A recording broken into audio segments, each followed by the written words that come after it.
오늘 하나님께서 우리에게 주신 말씀은 열왕기상 9장 4절부터 7절의 말씀입니다.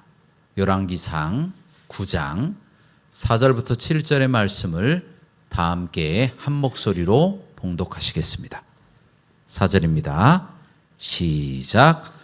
내가 만일 내 아버지 다윗이 행함같이 마음을 온전히 하고 바르게 하여 내 앞에서 행하며 내가 내게 명령한 대로 온갖 일에 순종하여 내 법도와 율례를 지키면 내가 내 아버지 다윗에게 말하기를 이스라엘의 왕위에 오를 사람이 내게서 끊어지지 아니하리라 한 대로 내 이스라엘의 왕위를 영원히 견고하게 하려니와 만일 너희나 너희의 자손이 아주 돌아서서 나를 따르지 아니하며 내가 너희 앞에 둔 나의 계명과 법도를 지키지 아니하고 가서 다른 신을 섬겨 그것을 경배하면 내가 이스라엘을 내가 그들에게 준 땅에서 끊어버릴 것이요 내 이름을 위하여 내가 거룩하게 구별한 이 성전이라도 내 앞에서 던져버리리니 이스라엘은 모든 민족 가운데서 속담거리와 이야기거리가 될 것이며 아멘. 오늘 말씀의 제목은 무엇보다 신실함입니다. 따라 하시겠습니다. 무엇보다 신실함. 제가 일주일에 한 번은 꼭 탁구를 치러 가는데요. 예전만큼 감각이 그렇게 좋지가 않습니다. 제가 연습이 부족해서인지 아니면 나이가 들어서인지 빠르지 못하고 확실히 둔해진 것은 사실입니다. 그런데 참 아이러니하게도 탁구장에는 저보다 나이가 드신 분들이 굉장히 많이 있거든요. 여자분들도 많이 있고.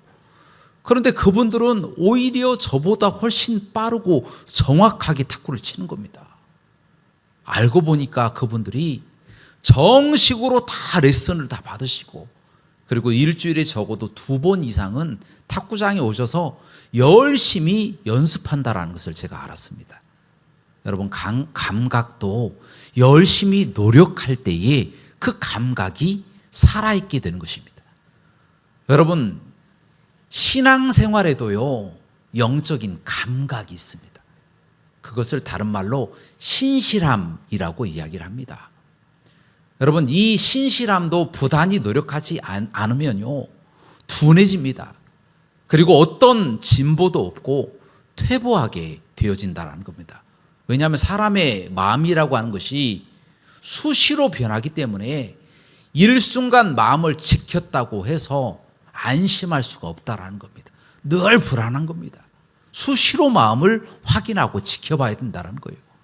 여러분 잠언서 16장 32절 말씀에 이 일이 얼마나 어려운 일이냐 하면 사람이 자기의 마음을 다스리잖아요.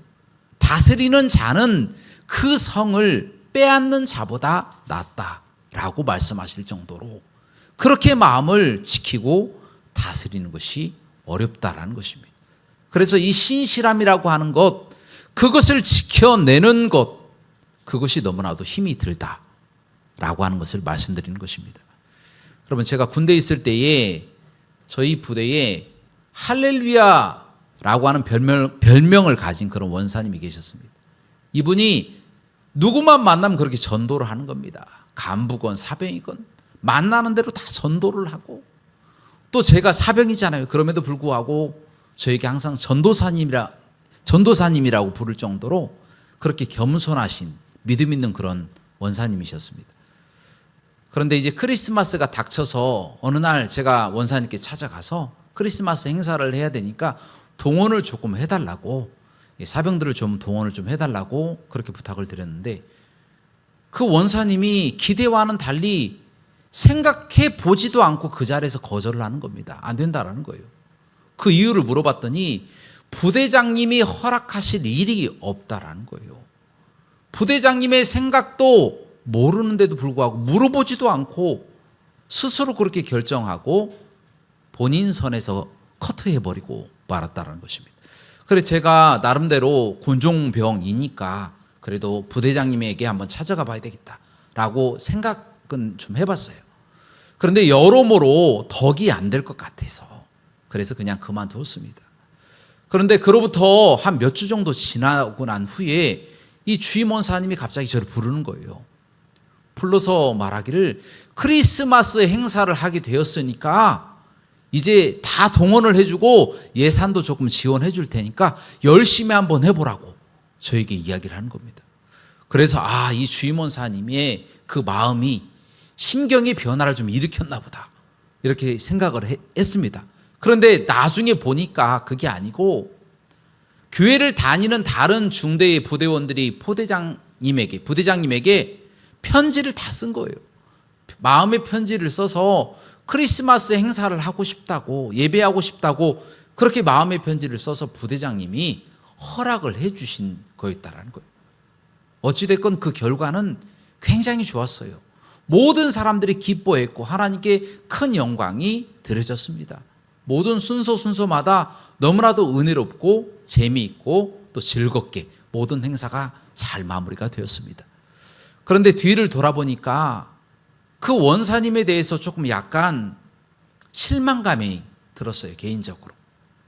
왜냐하면 평소에는 굉장히 크리스찬인의 그 본 모습이 나왔거든요. 전도도 하고 할렐루야를 늘상 외치고 다니는 그런 원사님이셨는데, 그리고 저에게도 겸손하게 사병이잖아요. 사병인데도 불구하고 전도사님이라고 꼬박꼬박 붙여서 이야기해 주실 정도로 그렇게 겸손하신 원사님이셨는데, 이분이 정작 어려운 일이 닥치니까 스스로, 부대장님이 결정한 것도 아닌데 스스로 선에서 커트해버리는 그런 모습을 보니까 조금 실망감이 들었다라는 거예요. 여러분, 비단 그 원사님만 그러겠습니까? 저도요, 뒤를 돌아보니까 제가 알게 모르게 다른 신앙인들을 실망시킨 그런 적이 굉장히 많이 있더라고요.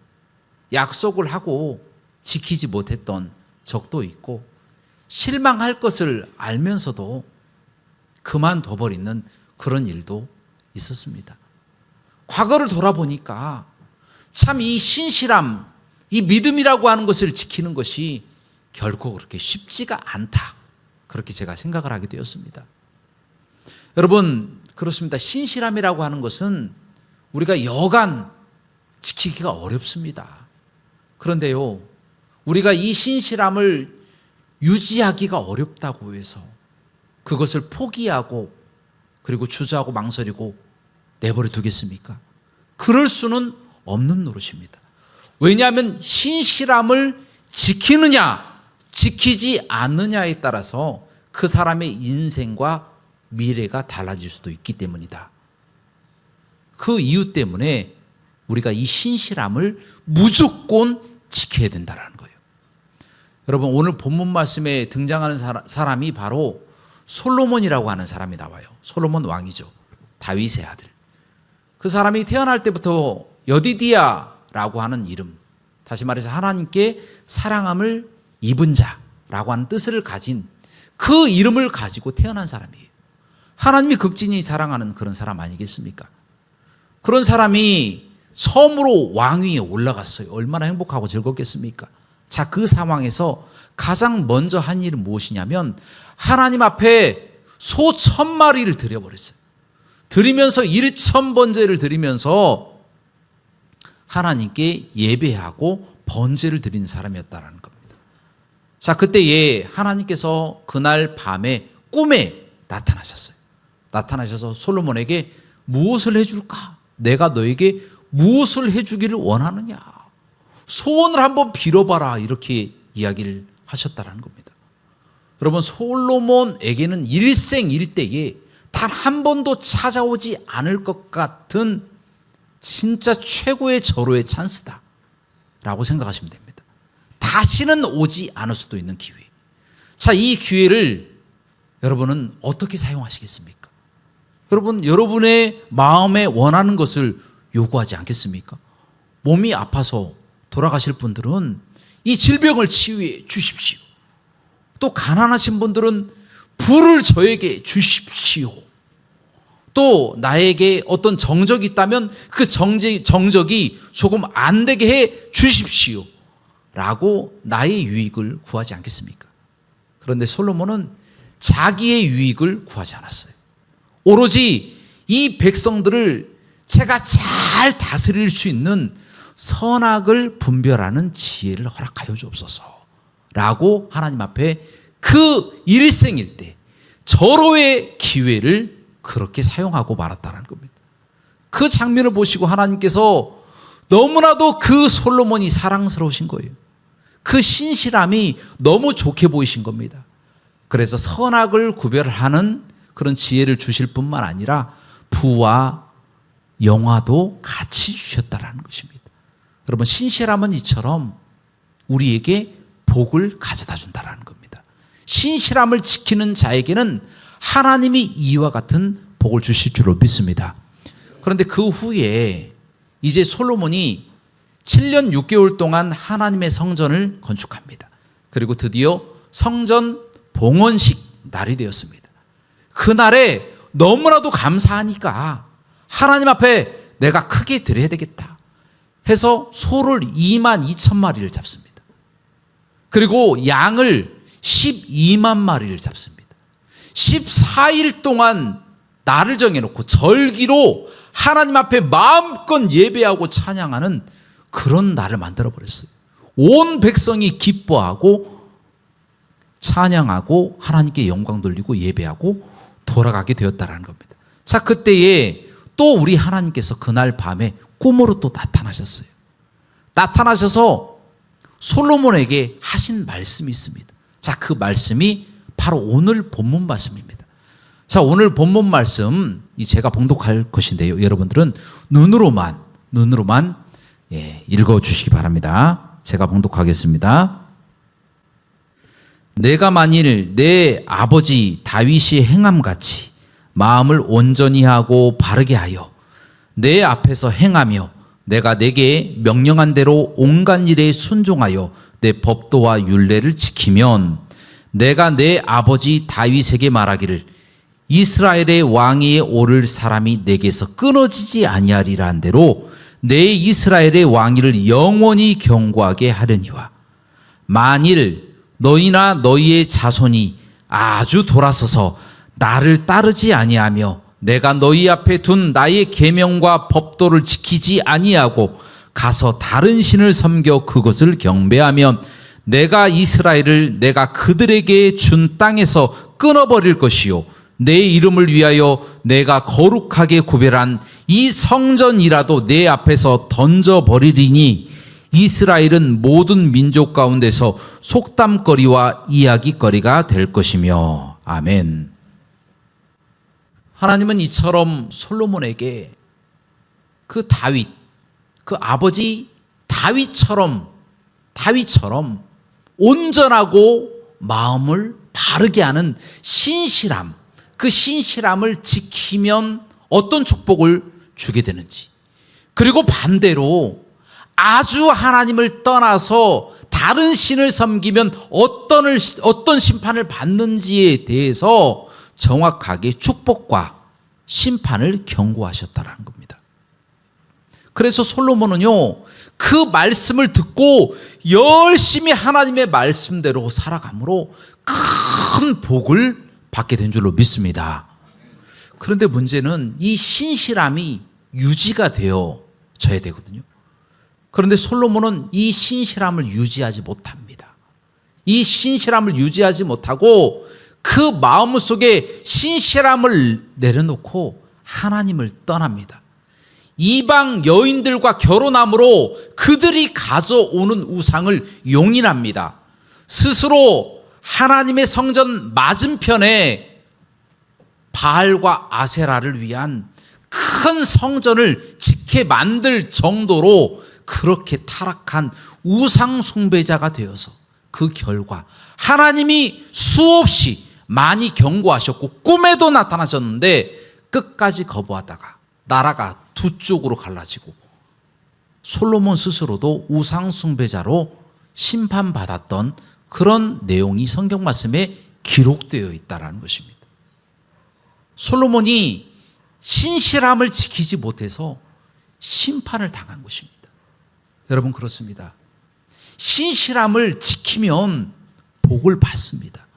하나님이 약속하신 대로 그 마음이 온전하고 바른 그런 신실함을 유지하면 하나님의 복이 넘치고 하나님이 주시는 왕권을 이 땅에서 누리면서 살아갈 수가 있지만, 반대로 아주 하나님을 떠나가고 하나님이 싫어하시는 일들을 감당하며 하나님을 떠나 다른 신을 섬기면 하나님이 그에 대한 심판을 그의 결과로 만들어 버리신다라는 것입니다.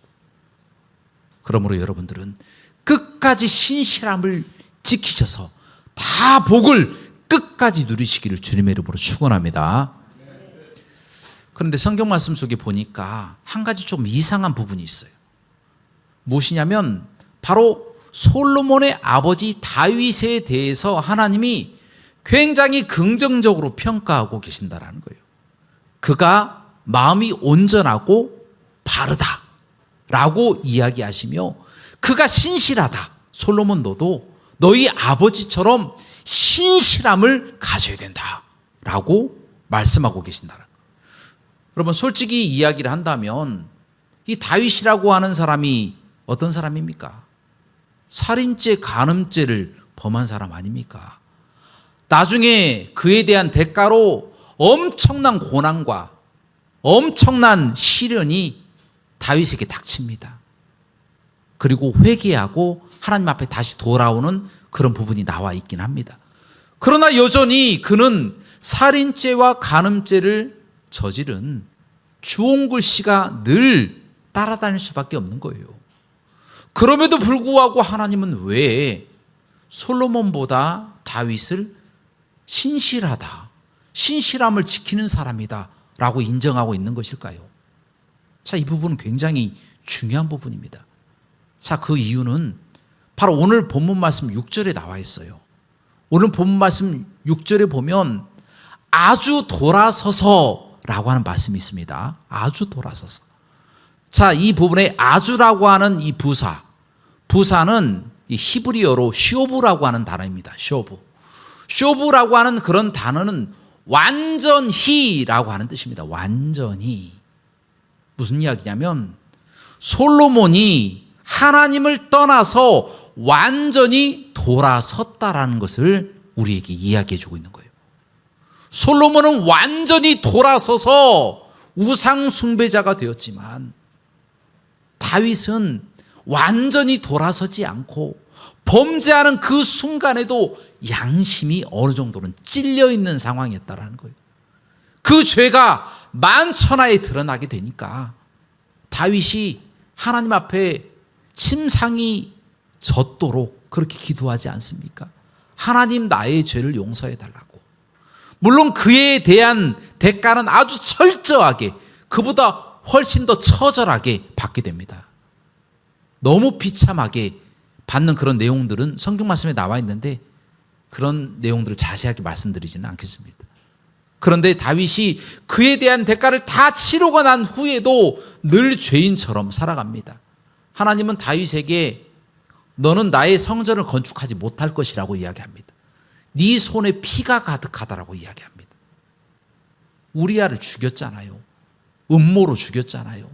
범죄했잖아요. 너는 지치 못할 것이다. 네 손에 피가 가득하기 때문에.